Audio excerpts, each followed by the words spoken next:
வணக்கம் ஸ்டூடெண்ட்ஸ், நான் ஹரிகிருஷ்ணன் பேசுகிறேன். 11th English grammar part 16 book பேக்கில் உள்ள கிராமர் எடுத்திருக்கேன். அதில் சிம்பிள் காம்ப்ளெக்ஸ் காம்பவுண்டு அப்படின்னு சொல்லிட்டு எடுக்கிறதுல இது வந்து புக் பேக்கில் உள்ளதை அப்படியே எடுத்து நான் அதில் போட்டிருக்கேன். இது போதுமானதாக பத்தலை. அது நான் இது எல்லாமே காமனாக எல்லாருக்கும் போட்டிருக்கேன். 10th 11th 12th 3 பேருமே பார்க்குற மாதிரி நான் அதில் சிம்பிள் காம்ப்ளெக்ஸ் காம்பவுண்டு கொடுத்துருக்கேன். அதில் நல்ல டீட்டெயிலாக இருக்குது. அது ஒரு கிளான்ஸ் நீங்கள் அதில் பார்த்துக்கங்க. பார்ட் 17 சொல்லிட்டு நான் கொடுத்துருக்கேன். நான் அதில் எல்லாருமே பார்க்கலாம். 10th 11th 12th நல்ல டீட்டெயிலாக அதில் நடத்த போகிறேன். அதை நீங்கள் அதில் பாருங்கள். இது வந்து எந்த அளவுக்கு புக் பேக்கில் இருக்குது அப்படிங்கிற விஷயத்தை நம்ம அதில் பார்ப்போம். அதில் பாருங்களேன், புக் பேக்கில் என்ன கொடுத்துருக்கான் அப்படின்னு சொல்லிட்டு ஏதாவது புரியுதான்னு பார்ப்போம். அதில் அப்படிங்கிற மாதிரி நான் நடத்துகிறேன். இதில் 11th English page number 175 last book பேக்கில் லாஸ்ட்டில் இருக்குது. ட்ரான்ஸ்ஃபர்மேஷன் ஆஃப் சென்டென்ஸ் அப்படின்னு கொடுத்துருக்காங்க. அதில் அதாவது மாற்றி அமைக்கிறது, வார்த்தைகளை சென்டென்ஸை வார்த்தைகளை வந்து மாற்றி அமைக்கிறது அப்படின்னு சொல்லி அதில் கொடுத்துருக்கான். Sentence can be 3 டைப்போ. சென்டென்ஸ் வந்து 3 வகையான சென்டென்ஸ் இருக்குது அப்படின்னு சொல்லலாம். இதாவது புரியுதான்னு முதல்ல பார்த்துங்க. நான் சொல்கிறது புரியுதான்னு பார்த்துங்க. இது உங்களுக்கு புரியல அப்படின்னாக்க தனியாக ஒரு இதில் கொடுத்துருக்கேன். நான் இது நல்லா நடத்துகிறேன். தனியாக ஒரு இதில் கொடுத்துருக்கேன். அதையும் நீங்கள் அதில் பாருங்கள். அதில் சிம்பிள் காம்பவுண்டு காம்ப்ளெக்ஸ். அப்போ சென்டென்ஸ்னால் என்னென்னு தெரிஞ்சால் உள்ளே போய் சிம்பிள் காம்ப்ளெக்ஸ் காம்பவுண்டு பார்க்குறதா இருக்கும்.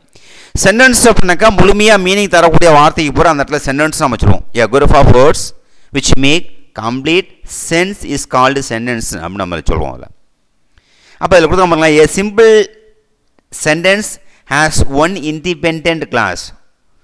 அப்போ சிம்பிள் டென்ஸ் பொறுத்த வரைக்கும் எப்படி இருக்கும் அப்படின்னாக்க ஒரே ஒரு சென்டென்ஸ் மட்டும் இண்டிபெண்ட் ஒரே ஒரு இண்டிபெண்ட் கிளாஸ் மட்டும் தான் இருக்கும். So independent டிபெண்ட்னாக்க சார்ந்திருத்தல். இண்டிபெண்ட்னா எதையும் சார்ந்திருக்காமல் ஒருமையாக மீனிங் தரக்கூடியதான் அதில் வந்து சிம்பிள் டென்ஸ் அப்படி சிம்பிள் சென்டென்ஸ் அப்படின்னு வச்சுருவோம். அப்போ ப்ராக்கெட்டில் கொடுங்க, a clause is group of words which is subject and a verb. ஒரு கிளாஸில் எப்படின்னா கிளாஸ்னால் வகைகள் நம்ம சொல்லுவோம். இங்கே வந்து ஒரு குரூப் ஆஃப் வேர்ட்ஸ் இருக்கும், அது சப்ஜெக்ட்டு வெர்பும் மட்டும் தான் இருக்கும். இது பேர் இந்த இடத்துல சிம்பிள் டென்ஸ் அப்படின்னு சொல்லுவாங்க. சிம்பிள் சென்டென்ஸ் புரியும்னு நினைக்கிறேன்.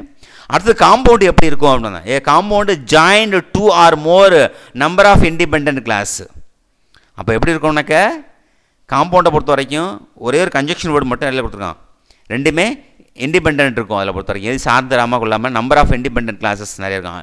கன்ஜெக்ஷனை மட்டும் சேர்த்துக்கிட்டு அந்த இடத்துல போயிட்டே இருப்பாங்க. இது காம்பவுண்ட் சென்டென்ஸ் புரியும் நினைக்கிறேன். அடுத்து காம்ப்ளெக்ஸ் பார்ப்போம் எப்படி இருக்குன்னு. Complex sentence has only independent clause and one more dependent clause. So வந்து காம்பவுண்டு வந்து எப்படி காம்ப்ளெக்ஸ் எப்படி இருக்கும் அப்படின்னாக்கா ஒரே ஒரு இண்டிபெண்ட் கிளாஸ் மட்டும் தான் இருக்கும். அப்படின்னா ஒரு சப்ஜெக்ட் ஒரு வெர்பு மட்டும் தான் அதில் இருக்கும். ஆனால் அடுத்து அதே சார்ந்திருக்க பக்கத்தில் டிபெண்ட் கிளாஸ் ஒன்று இருக்கும். அது பார்த்தீங்கன்னா கம்ப்ளீட்டாக மீனிங் தராது. இதுதான் அதில் சிம்பிள் காம்ப்ளெக்ஸ் காம்பவுண்டுடைய மீனிங். ஓரளவுக்கு புரியும்னு நினைக்கிறேன். புரியலை அப்படின்னாக்கா அடுத்த பார்ட்டு 17 கொடுத்துருக்கேன். அதை 10th 11th 12th 3 பேருமே பார்க்குற மாதிரி கொடுத்துருக்கேன். அதில் நீங்கள் பார்க்கணும். ஸோ இது புக் பேக்கில் உள்ளது. இப்போ டைப்ஸ் ஆஃப் சென்டென்ஸ் கொடுத்துருக்கான். என்ன சிம்பிள் காம்ப்ளெக்ஸ் காம்பவுண்டு 3 வகையான சென்டென்ஸு. அப்போ சிம்பிள் எப்படி இருக்குனாக்கா இண்டிபெண்ட் கிளாஸ் இருக்கும். ஐ எம் ஹெல்த்தி அப்படின்னு ஒரு எக்ஸாம்பிள்ஸ் இதில் கொடுத்துருக்காங்க. என்னது ஐ எம் ஹெல்த்தி அப்படின்னு சொல்லிட்டு ஒரு எக்ஸாம்பிள்ஸ் இதில் கொடுத்துருக்காங்க. இது வந்து முழுமையாக மீனிங் தரக்கூடியது. இண்டிபெண்ட் கிளாஸ் அப்படின்னு அர்த்தம் அதில் சொல்கிறோம். டிபெண்டாக சார்ந்திருத்தல், இண்டிபெண்டாக முழுமையாக அது ஒன்று மட்டும் தான் மீனிங் தரக்கூடியது. நான் நல்லா இருக்கேன் அப்படின்னு அர்த்தம் சொல்லுவோம். ஐ எம் ஹெல்த்தி அப்படின்னு சொல்லுவோம். காம்ப்ளெக்ஸ் எப்படின்னு பாருங்களேன், இண்டிபெண்ட் கிளாஸ் இருக்கும் and any number of dependent clause அது சார்ந்து டிபெண்ட் கிளாஸ் இருக்கும். ஆனால் அது வந்து கம்ப்ளீட்டடாக மீனிங் தராது. அப்போ பாருங்களேன், ஒரு சிலராக நம்ம சொல்கிறோம் அதில் ஐ எம் ஹெல்த்தி நான் நல்லா இருக்கேன். காரணம் பிகாஸ் இந்த ஒரு இது ப்ரிப்போசிஷன் இருக்கும். அதில் காம்ப்ளெக்ஸை பொறுத்த வரைக்கும் ஒரு சென்டென்ஸ் கம்ப்ளீட்டடாக ஆணுச்சு அப்படின்னா பின்னாடி உள்ளதில் பார்த்தீங்கன்னாக்க மீனிங் ப்ரிப்போசிஷன் இருக்கும். பின்னாடி பார்த்தீங்கன்னா காரணம் என்னங்கிற ரீசன் கொடுத்துருப்பாங்க. ஐ எக்ஸசைஸ் எவ்ரிடே நான் ஒவ்வொரு நாளும் என்ன பண்ணேன் எக்ஸசைஸ் பண்ணிகிட்டு இருக்கேன் அப்படின்னு சொல்லுவேன். இப்போ நான் உங்களுக்கு என்ன நடத்திட்டு இருக்கேன்னா சிம்பிள் காம்ப்ளெக்ஸ் காம்பவுண்டு எப்படி இருக்கும் அப்படிங்கிற விஷயத்தை மட்டும் பார்த்துட்டு இருக்கோம். அடுத்து பாருங்களேன், compound sentence any number of independent clauses எத்தனை வகை வேணால் இருக்கலாம் அதில். ஆனால் ஒரே கன்ஜெக்ஷன் மட்டும் அதில் சேர்ந்துகிட்டே இருக்கும். I am healthy and I am very active. அப்போ இந்த அண்டுங்கிற வார்த்தை இருக்கணும். அதுதான் compound sentence. I am healthy ஒரு இண்டிபெண்ட், இது ஒரு இண்டிபெண்ட் ஒரு கன்ஜெக்ஷன். நிறைய இண்டிபெண்ட் இருந்துக்கிட்டே இருக்கும். நம்பர் ஆஃப் இண்டிபெண்ட் நிறையா இருந்துக்கிட்டே இருக்கும். அதான் அதில் புரியும்னு நினைக்கிறேன். ஸோ அடுத்து பாருங்களேன், சபார்டினேட் கன்ஜெக்ஷன்ஸ். சபார்டினேட் அப்படின்னாக்கா இது எங்கே இருக்கும் அப்படின்னா, அதாவது காம்ப்ளெக்ஸில் இந்த சென்டென்ஸ் அதிகமாக இருக்கும். அதில் பொறுத்த வரைக்கும் சபார்டினேட் கன்ஜெக்ஷன் கன்ஜெக்ஷன்னாக்க லிங்க்னு நம்ம சொல்லுவோம், தொடர்பு ஏற்படுத்தக்கூடியது.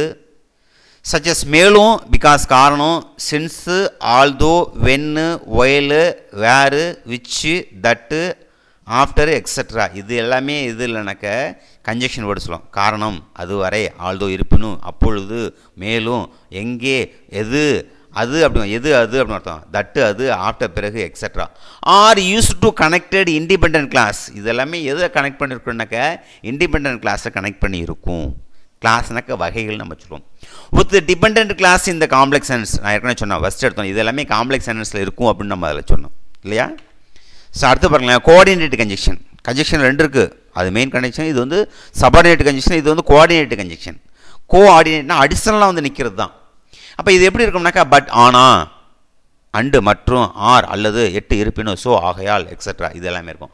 R used to connect independent class இந்த காம்பவுண்ட் சென்டென்ஸ். இது எல்லாமே எதில் நிற்கும்னாக்கா காம்பவுண்ட் சென்டென்ஸில் நிற்கும். அதுவும் கன்ஜெக்ஷனு, இதுவும் கன்ஜெக்ஷனு. அந்த கன்ஜெக்ஷன் சபார்டினேட் கன்ஜெக்ஷன் பார்த்தீங்கன்னாக்க அது வந்து காம்ப்ளெக்ஸில் நிற்கும்.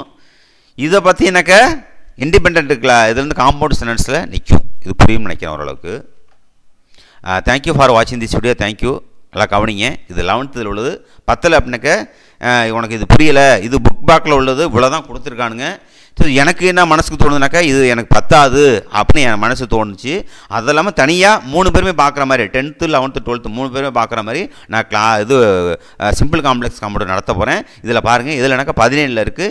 எல்லா 3 பேருக்குமே லிங்க் கொடுக்க சொல்லியிருக்கேன் நான். தேங்க்யூ ஃபார் வாட்சிங் திஸ் வீடியோ. தேங்க்யூ.